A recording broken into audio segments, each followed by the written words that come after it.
Equations of motion.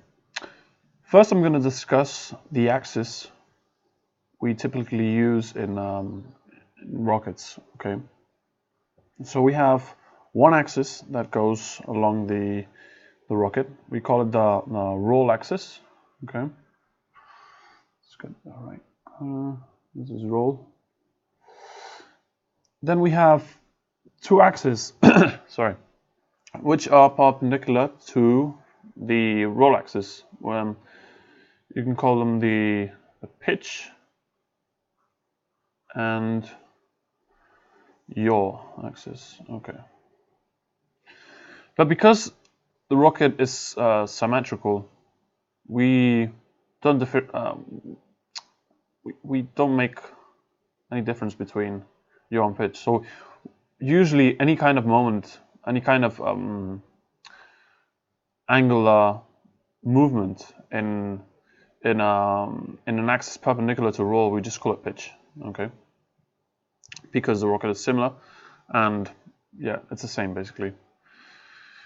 So the roll axis, if we have spinning, for example, spinning rockets, it's going to spin along the roll axis, and all the stabilization goes in the pitch axis.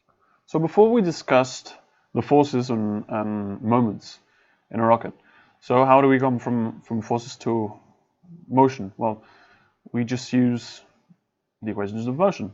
So there are 6 equations of motion. Okay, this is a vectorial. So is equal to mass. The sum of the forces in one axis, for example, the roll axis, equals the mass times the acceleration on that axis. So these are actually 3 different equations for each of the axes.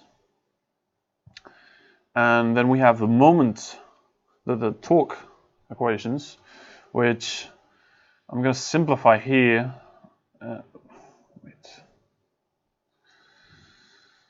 Let's see.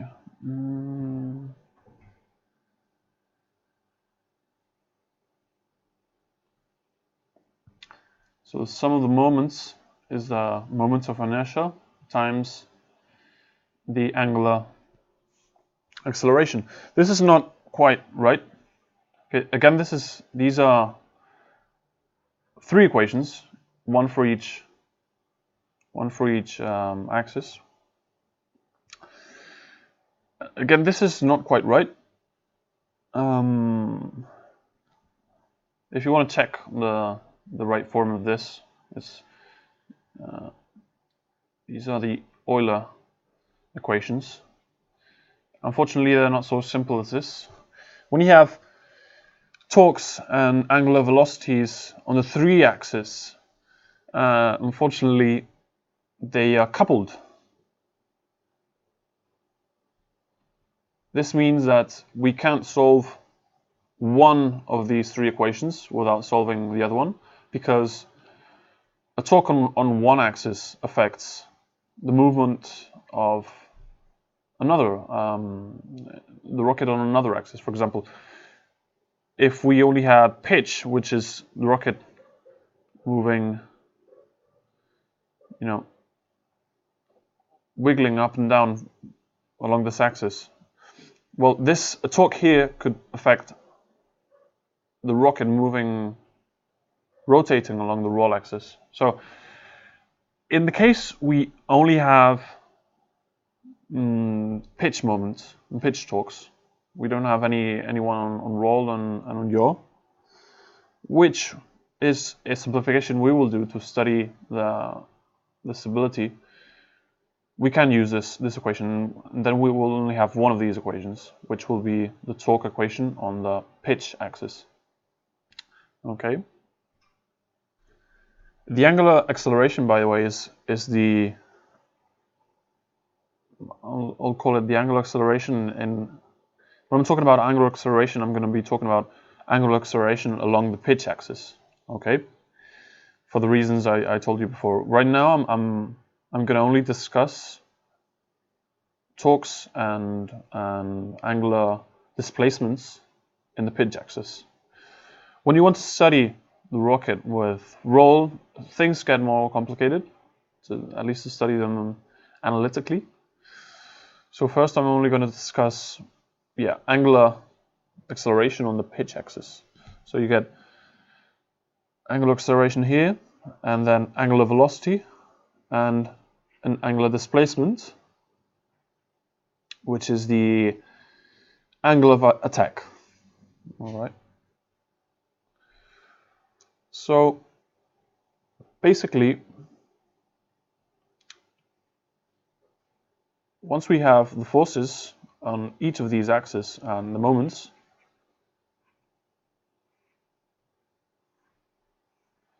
we can then go to the equations of motion.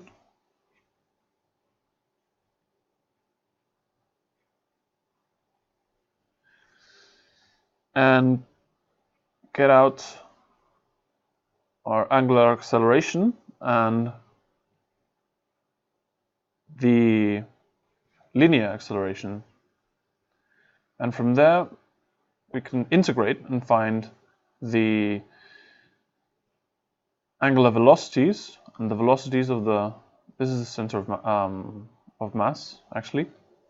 Didn't mention that. And if we integrate again, this is integral, we can find the angular displacement and the position. All right.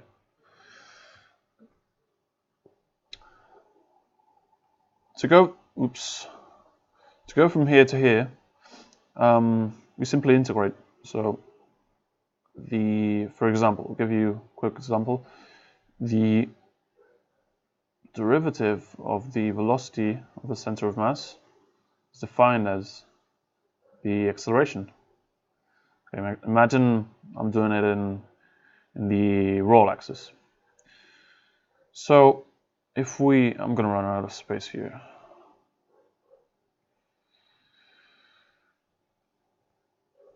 If we integrate this from time tn to a next time step, tn plus 1, okay,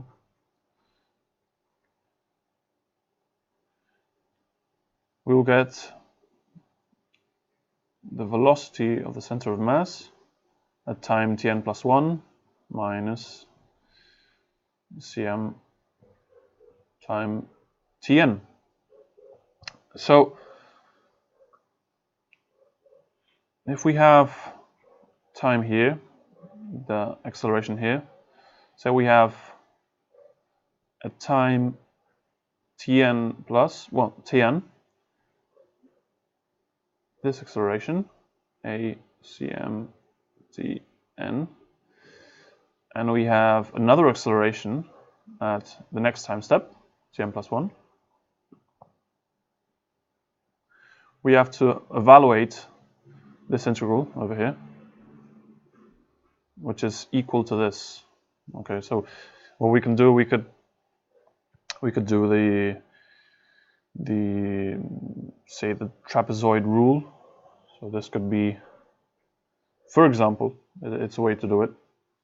There are other ways. It could be simply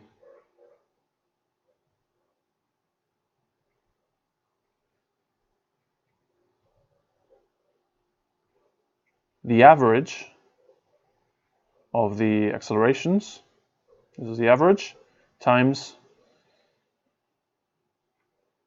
the increment of time.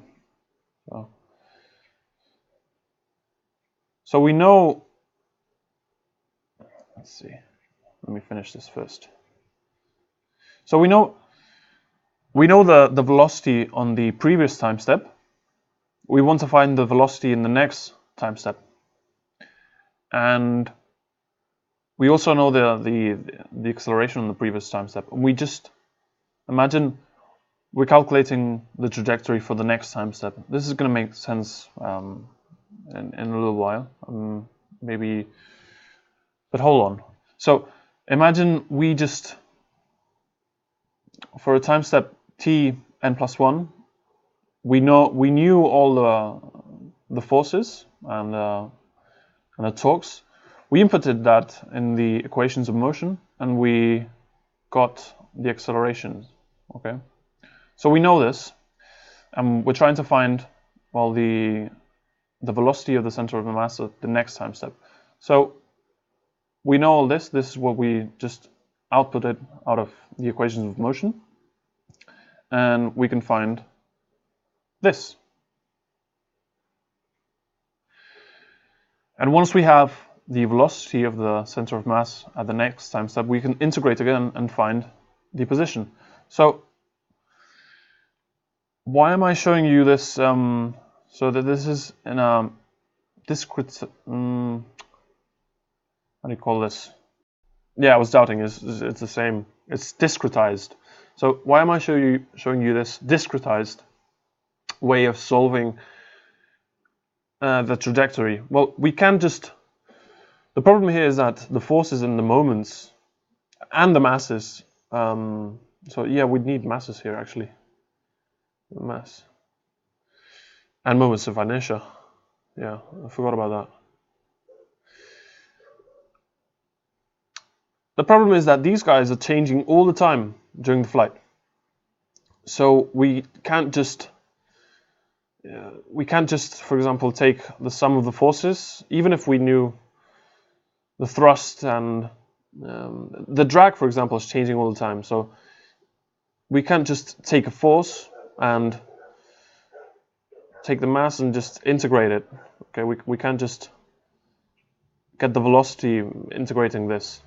Okay, we can't do this because this is changing all the time. This is changing all the time. So we got to do it piecewise.